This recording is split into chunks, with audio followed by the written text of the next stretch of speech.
तो हेलो दोस्तों, आज फिर आपका क्लास 10th अध्याय 2 अम्ल क्षारक तथा लवण को लेकर के हम आए हैं। तो इसमें हमने सब ख़त्म कर दिया है, बस यही टॉपिक बचे हैं पूरे चैप्टर में। और ये वीडियो आपका इस चैप्टर का लास्ट वीडियो बनने जा रहा है। तो हम सबसे पहले जानते हैं सोडियम हाइड्रोक्साइड, फिर विरंजक चूर्ण, बेकिंग सोडा, उसके बाद धोने का सोडा, प्लास्टर ऑफ पेरिस। ठीक है। सोडियम हाइड्रोक्साइड का फार्मूला NaOH होता है, विरंजक चूर्ण का CaOCl2 और बेकिंग सोडा का NaSCO3 सोडियम बाइकार्बोनेट, और धोने का सोडा Na2CO3 इंटू 10H2O और प्लास्टर ऑफ पेरिस का CaSO4 इंटू 12H2O। ठीक है, ये इनका फार्मूला होता है। और इसके बारे में हम जानने वाले हैं, इसका रिएक्शन जानेंगे, इसका उपयोग कहाँ होता है ये जानेंगे। ठीक है, और भी कुछ जानेंगे। तो सबसे पहले हम सोडियम हाइड्रोक्साइड का रिएक्शन यहाँ पे लिखेंगे, उसके बाद उसका उपयोग जानेंगे। ठीक है, तो फटाक से जानते हैं। तो रिएक्शन लिख लेते हैं सबसे पहला। ठीक है, तो रिएक्शन लिखते हैं। मान लीजिए आपके पास NaCl। ठीक है, क्या है आपके पास? NaCl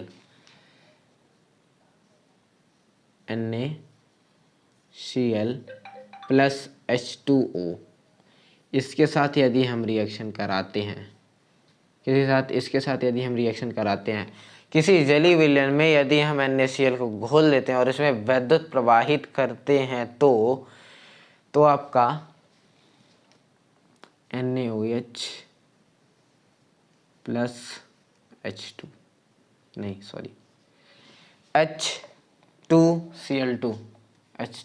H2 प्लस Cl2 आपका निकलता है। ठीक है, अब जानेंगे क्या कि जब हम विद्युत प्रवाहित करते हैं तो उस जलीय विलयन में, उस बीकर में, जो जलीय विलयन में, हमको एनोड और कैथोड तो डालना ही पड़ता है विद्युत प्रवाहित करने के लिए। तो उसमें क्या होता है, एक एनोड क्या होता है, एक होता है आपका एनोड और दूसरा कैथोड। एनोड और कैथोड होते हैं दो। ठीक, एनोड होता है और एक कैथोड होता है। ठीक है, तो एनोड पर आपका Cl2 और कैथोड पे H2। और ये क्या होते हैं? G फॉर गैस होता है। ठीक है, L फॉर लिक्विड होता है। हाँ, जहाँ एक ही होता है वो लवण होता है। ठीक है, अब जैसे देखिए Cl2 आपका मिला, कैथोड पर H2 मिला, जो कि गैस के रूप में होते हैं।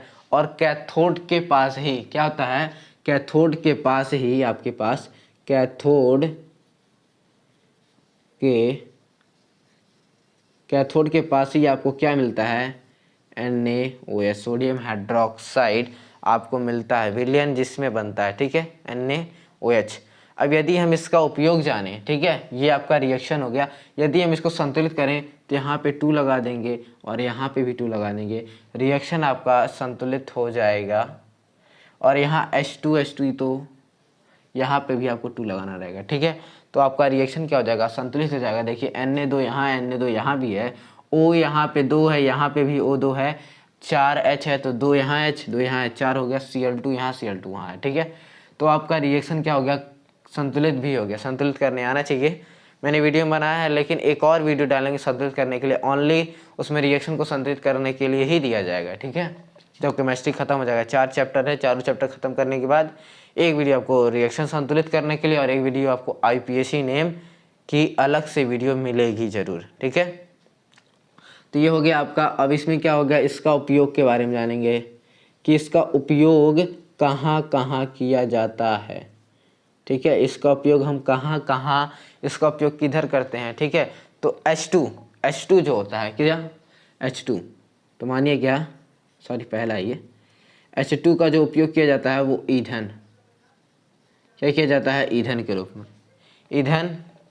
रूप में किया जाता है। और आगे दूसरा जो है आपका Cl2। Cl2। Cl2 का उपयोग किया जाता है जल को स्वच्छ करने के लिए। क्या होता है? जल की स्वच्छता, ठीक है। PVC या फिर आप कह सकते हैं CPC, कुछ भी कहे, CFC, PVC और CFC, ठीक है।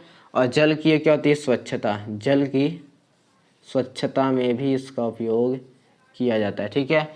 और यदि हम HCl की बात करें तो HCl का उपयोग औषधियों में किया जाता है, ठीक है। HCl का उपयोग कहाँ किया जाता है? औषधियों में। किसमें किया जाता है इसका उपयोग? औषधियों में किया जाता है, ठीक है। औषधियों में इसका उपयोग किया जाता है। और यदि अन्य OH की बात की जाए तो धातुओं को पर वो जो लगा होता है ग्रीस, उसको हटाने के लिए किया जाता है, ठीक है। धातुओं में जब कोई ग्रीज लग जाता है तो उसको हटाने के लिए NaOH का उपयोग किया जाता है। NaOH का उपयोग किया जाता है धातुओं पर लगे ग्रीज को हटाने के लिए, ठीक है। इसके लिए NaOH का उपयोग किया जाता है। और Cl2 प्लस NaOH यदि हम मिला दें Cl2 प्लस NaOH, ठीक है। जैसे कि कैथोड पर, एनोड पर आपका Cl2, कैथोड के पास H2 मिलता है, ठीक है। अब देखेंगे क्या कि Cl2 प्लस NaOH इसका उपयोग, ठीक है, NaOH इसका उपयोग आपका विरंजक चूर्ण में किया जाता है। किसमें? विरंजक चूर्ण में किया जाता है, ठीक है। ये हो गया आपका उपयोग। हमने 5 उपयोग बताया होगा। ये तीसरा उपयोग था, ये चौथा उपयोग हो गया, ये 5 उपयोग हो गया, ठीक है। 5 उपयोग बहुत है। अब हम जानेंगे विरंजक चूर्ण क्या होता है, ठीक है। इसका उपयोग आप देख लीजिए। पहला ईंधन के रूप में H2 का, Cl2 का स्वच्छ जल की स्वच्छता PVC और CFC। और ये तीसरा क्या आपका HCl औषधियाँ। और चौथा है आपको धातु पे लगे ग्रीज को हटाने के लिए। और पांचवा यदि Cl2 प्लस NaOH का उपयोग विरंजक चूर्ण बनाने में भी किया जाता है और घरेलू विरंजन में भी किया जाता है, ठीक है। अब आगे हम जानेंगे विरंजक चूर्ण के बारे में, CaOCl2। विरंजक चूर्ण देखते हैं तो CaOCl2 होता है, ठीक है। तो मतलब क्या होता है इसमें कि जब भी हम शुष्क भुजे हुए चूने, ठीक है, जब भी हम शुष्क भुजे हुए चूने पर क्लोरीन, क्या होता है, क्लोरीन से क्रिया कराते हैं तो विरंजक चूर्ण बनता है, ठीक है। शुष्क भुजा हुआ चूना। अब ये क्या होता है, ठीक है। तो इसका रिएक्शन आप जानेंगे क्या? CaOH का होल ट्वाइस, ठीक है। इसमें हम क्या करते हैं? Cl2 को मिलाते हैं, ठीक। अब क्या हो गया? Cl2, अब इसमें क्लोरीन की क्रिया कराते हैं। किसके? Cl2 मतलब क्लोरीन की क्रिया कराते हैं तो आपका CaOCl2 आपका विरंजक चूर्ण बनता है। CaOCl2 और प्लस H2O, ठीक है। आपका CaOCl2 विरंजक चूर्ण और H2O जल आपको प्राप्त होता है, ठीक है। ये आपका रिएक्शन हो गया। अब इसमें देख लेंगे आप कहाँ संतुलित करना है कहाँ नहीं। तो एक बार आप इसको देखेंगे तो ये रिएक्शन ऑलरेडी पूरा संतुलित है। अब इसका उपयोग हम उपयोग के बारे में यदि हम जान लें तो इसमें उपयोग का पहला पॉइंट आप क्या लिखेंगे, ठीक है। तो आप बताइए या हम ही बताते हैं, ठीक है। इसका उपयोग सूती वस्त्रों, ठीक है, किस में किया जाता है? इसका उपयोग वस्त्र उद्योग में सूती जो वस्त्रें होती हैं वैलिन के विरंजन के रूप में किया जाता है, ठीक है। जो सूती वस्त्र होता है उसके विरंजक के लिए इसका उपयोग किया जाता है। और कागज़ की फैक्ट्री में भी इसका उपयोग किया जाता है, कागज़ के उद्योग के लिए, ठीक है। और अगला शरीर नहीं, हाँ, रासायनिक उद्योग में उपाचायक के रूप में इसका उपयोग किया जाता है। किसके रूप में? रासायनिक उद्योग में उपाचायक के रूप में इसका उपयोग किया जाता है। और पीने वाली जो पानी होती है उसमें जीवाणुओं को नष्ट करने के लिए भी विरंजक चूर्ण का ही यूज किया जाता है, ठीक है। तो यहाँ पे हम पहले लिख देते हैं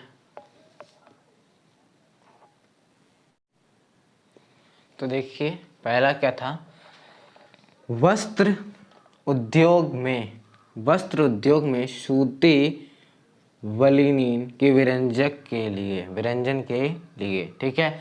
और दूसरा, कागज की फैक्ट्री में लकड़ी के मज्जा के लिए इसका उपयोग किया जाता है। और पानी में, मतलब पीने वाली जो पानी होती है उसमें जीवाणुओं को नष्ट करने के लिए इसका उपयोग किया जाता है, या मुक्त करने के लिए, जीवाणु मुक्त करने के लिए भी इसका वही बात पड़ेगी, करने के लिए इसका यूज किया जाता है। और रासायनिक उद्योग में उपाचायक के विरंजक के लिए, ठीक है, उपाचायक के रूप में इसका उपयोग किया जाता है।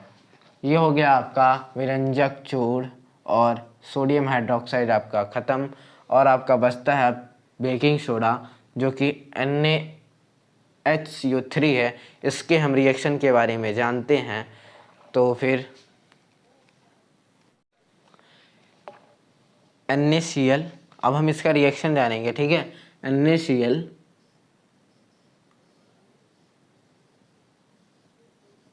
Plus H2O plus CO2 plus NH3, ठीक है। इसका रिएक्शन अब हम क्या करते हैं, कराते हैं, तो आपको क्या मिलता है, NH4Cl प्लस NaHCO3 आपका ये रिएक्शन बनता है, ठीक है। मतलब NaCl, सोडियम क्लोराइड, जल, कार्बन डाइऑक्साइड और अमोनिया को जब हम रिएक्शन कराते हैं तो आपका मिलता है NaH4Cl और सोडियम बाइकार्बोनेट NaSCO3 आपको प्राप्त होता है। ये हो गया आपका रिएक्शन कंप्लीट। जब ये आप लिखेंगे तो यदि आप परिभाषा लिखना चाहते हैं तो आप कहेंगे सोडियम क्लोराइड NaCl कोष्ठक में तथा जल और कार्बन डाइऑक्साइड को NH3 के साथ अभिक्रिया कराने पर आपका अमोनियम क्लोराइड तथा सोडियम बाइकार्बोनेट आपका बनता है, ठीक है। या फिर आप लिखेंगे क्या, इसको लिखने के बाद आप लिखेंगे क्या, बेकिंग सोडा आपको प्राप्त होता है। अब इसका यूज, सबसे पहला यूज तो आप सब लोग जानते हैं, ठीक है। इसका यूज खाना पकाने में भी किया जाता है, ठीक है। जैसे हम कोई कठोर धातु को जब पकाते हैं, मतलब कोई कठोर धातु क्या पकाएंगे, मतलब खाना होता ही है, जैसे मटर होता है, उसको जब भी हम छोले बनाते हैं तो उसमें बेकिंग सोडा का यूज ज़रूर किया जाता है। खाने बनाने में इसका यूज ज़रूर किया जाता है, क्योंकि ये क्या करता है कि इसमें उसको पचाने में बहुत ज़्यादा सहायता करता है, ठीक है। खाने पकाने के लिए इसका उपयोग ज़रूर किया जाता है। जब भी इसको हम, मान लीजिए यदि हम इसका रिएक्शन कराते हैं, NaHCO3 इसका फार्मूला होता है ना, NaHCO3 है, क्या है, NaHCO3 है, ठीक है। जब भी हम इसको गर्म करते हैं, मतलब कि जब भी हम कहीं इसको पकाने के इसका यूज करेंगे तो गर्म तो करते ही हैं, खाना बनाने में पकाएंगे ही ना, तो आपका क्या बनता है, Na2CO3 plus H2O plus CO2, ये आपका बनता है, ठीक है, CO2। अब CO2 होता है कि जब भी ये क्या करता है ना, कि जैसे हम केक भी बनाते हैं तो इसी का यूज करते हैं, तो इसके उससे जो कार्बन डाइऑक्साइड जो होता है ना, वो उसको फुला देता है, ठीक है, जिससे वो मुलायम हो जाता है, स्पंजी इसको कहते हैं, ठीक है, वो हो जाता है। जिससे मुलायम हो जाता है तो दबाने पे दबता भी है और खाने पे अच्छा भी लगता है, स्पंजी हो जाता है वो। CO2 की वजह से ही वो क्रिया होती है। तो इसका उपयोग बहुत ही ईजी है। सबसे पहला तो आप कह देंगे खाना बनाने के में इसका उपयोग किया जाता है, ठीक है। और दूसरा आप उपयोग, सबसे पहला उपयोग आपका क्या हो जाएगा, उपयोग में पहला आपका हो जाएगा खाना पकाने में, ठीक है। और दूसरा उपयोग आप क्या लिख सकते हैं, केक में भी इसका उपयोग कर सकते हैं, ठीक है। आगे क्या, बेकिंग पाउडर में भी इसका उपयोग किया जाता है बनाने के लिए, ठीक है। बेकिंग पाउडर बनाने में भी इसका उपयोग किया जाता है। बेकिंग पाउडर बनाने में, बेकिंग पाउडर को बनाने में इसका यूज किया जाता है, ठीक है। और ये 3 हो गए। एक और कोई इसमें क्या होता है, CO2 के कारण, मैंने अभी को आपको बताया, CO2 के कारण जब भी इसमें केक हो या वा लिख सकते हैं पारोटी, इस दोनों का यूज इसलिए किया जाता है, इसमें इसलिए किया जाता है क्योंकि ये जो उसकी नमी होती है, मतलब कि जो उसमें अच्छा गुण आता है, ठीक है, जो दबने का जो गुण आता है उसमें, वो CO2 के कारण आता है। जब इसमें ये बेकिंग सोडा डाली जाती है तो इसी कारण उसमें स्पंजी आता है, ठीक है। और फोर्थ वाला होगा आपका, और इसका यूजेज यदि हम जानेंगे तो फोर्थ नंबर हम कर सकते हैं, इसका उपयोग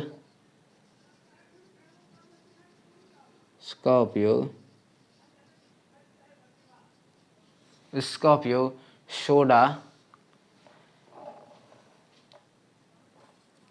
लाइम, अग्निशामक के रूप में किया जाता है, ठीक है, के रूप में, अग्निशामक के रूप में, सोडा लाइम अग्निशामक के रूप में भी इसका उपयोग किया जाता है। तो 4 उपयोग इसके भी हैं बस। और इसके बाद हम जानेंगे धोने का सोडा। इसके बाद हम क्या जानेंगे, धोने का सोडा। तो ये आपका कंप्लीट हो जाएगा। फिर आपका एक क्वेश्चन बचेगा, प्लास्टर ऑफ पेरिस, जो कि बहुत ही इंपॉर्टेंट। तो अब देखिए क्या, Na2CO3 सोडियम कार्बोनेट, ठीक है, जब भी हम सोडियम कार्बोनेट के क्रिस्टल को, ठीक है, जब भी हम सोडियम कार्बोनेट के पुनः क्रिस्टलीकरण करते हैं, जब भी सोडियम कार्बोनेट का पुनः क्रिस्टलीकरण किया जाता है तो धोने का सोडा आपको प्राप्त होता है, ठीक है। यह क्या है, क्षारीय लवण है, क्षारीय लवण है, ठीक है। जब भी हम Na2CO3 के को पुनः क्रिस्टलीकरण कराते हैं, मतलब H2O के साथ 10 मॉलिक्यूल H2O होता है, तो आपका Na2CO3 × 10H2O आपका धोने का सोडा जो कि हमको प्राप्त होता है, ठीक है। यदि हम इसका उपयोग की बात कर लें तो आपका उपयोग हो जाएगा आपका इसका उपयोग हम करेंगे तो कांच के रूप में, कांच, साबुन और कागज़ के उद्योग में इसका उपयोग किया जाता है। किसका, धोने का सोडा का यूज किया जाता है। इसका उपयोग बोरेक्स उत्पादन में किया जाता है। किसमें, बोरेक्स उत्पादन में किया जाता है। और तीसरा आपका घरों की सफाई में इसका उपयोग किया जाता है। और चौथा आपका जल की स्थायी कठोरता उसकी जो होती है इसको दूर करने में भी इसका यूज किया जाता है। अब आप जानिए बोरेक्स उत्पादन में क्या है, बोरेक्स उत्पादन, बोरेक्स क्या होता है। तो बोरेक्स का आपका जानेंगे क्या, बोरेक्स का फार्मूला क्या होता है, ठीक है। आपके Na2B4O5 और OH का होल 4 × 8H2O, इसका क्या होता है, फार्मूला होता है। बोरेक्स का फार्मूला होता है, क्या होता है, Na2B4O5 OH का होल 4 × 8H2O, क्या होता है, Na2B4O5 OH का होल 4 × 8H2O, ये क्या होता है, बोरेक्स, ठीक है, ये होता है आपका बोरेक्स। अब ये बोरेक्स होता है, इसके उत्पादन में भी इसका यूज किया जाता है। इसका धोने के सोडे का यूज किया जाता है। इसका बोरेक्स का इतना बड़ा फार्मूला होता है, ठीक है। अब हम जानेंगे प्लास्टर ऑफ पेरिस के बारे में, ठीक है। तो जैसे देखेंगे प्लास्टर ऑफ पेरिस, ठीक है, प्लास्टर ऑफ पेरिस का रासायनिक नाम होता है calcium sulphate hemihydrate. Calcium sulphate hemihydrate, इसका क्या होता है, रासायनिक नाम होता है, ठीक है। प्लास्टर ऑफ पेरिस जो होता है बहुत इम्पॉर्टेंट है एग्ज़ाम के लिए, तो इसलिए इसका रासायनिक नाम भी आप जान के रखिए, कैल्शियम सल्फेट हेमीहाइड्रेट इसका होता है, ठीक है। और इसका फार्मूला आपको बताया ही है, CSO4 × 12H2O होता है। और यदि इसके अणुभार की बात की जाए तो 136.134, ठीक है, तो 136.134 इसका अणुभार होता है।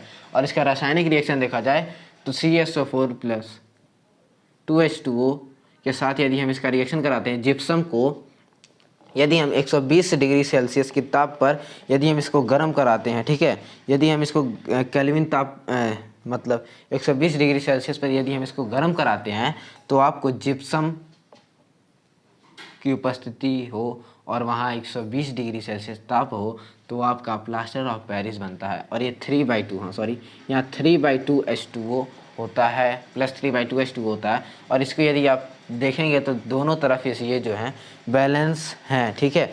यदि हम इसके रासायनिक अभिक्रिया देखा जाए तो यदि हम इसको हाफ H2O के साथ फिर से रिएक्शन, यदि हम यही अभिक्रिया हम कराएं, ठीक है, यही अभिक्रिया कराएं, बस इसकी अभिक्रिया आपको वही करना है 3/2। यदि आप इसकी अभिक्रिया फिर से लिखेंगे, यही अभिक्रिया लिख दीजिए, फिर रिएक्शन कराएंगे तो आपको फिर से जिप्सम मिल जाएगा, ठीक है। जिप्सम आपको क्या होगा, मिल जाएगा। जैसे देखिए यही रिएक्शन आप कराएंगे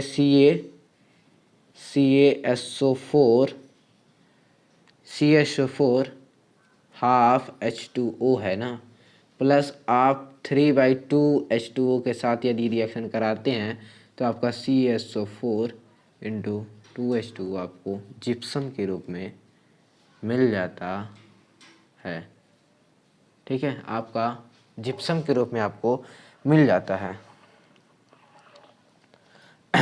आगे हम इसका अब उपयोग के बारे में जानेंगे, ठीक है। ये क्या आपका जिप्सम है, इसके उपयोग के बारे में अब हम जानते हैं।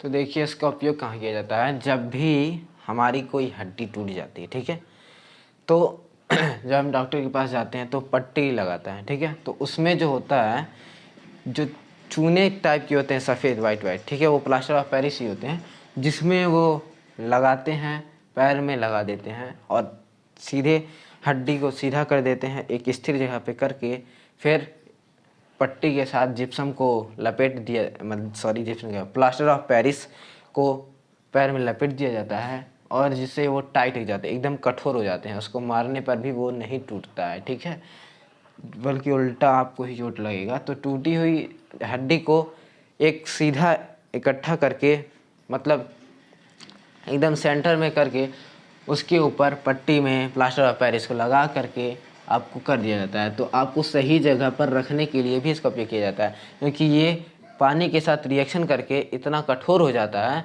कि आपको उसको मारने पर भी आप उसके पैर पे कोई प्रभाव नहीं पड़ेगा, ठीक है, इतना कठोर हो जाता है।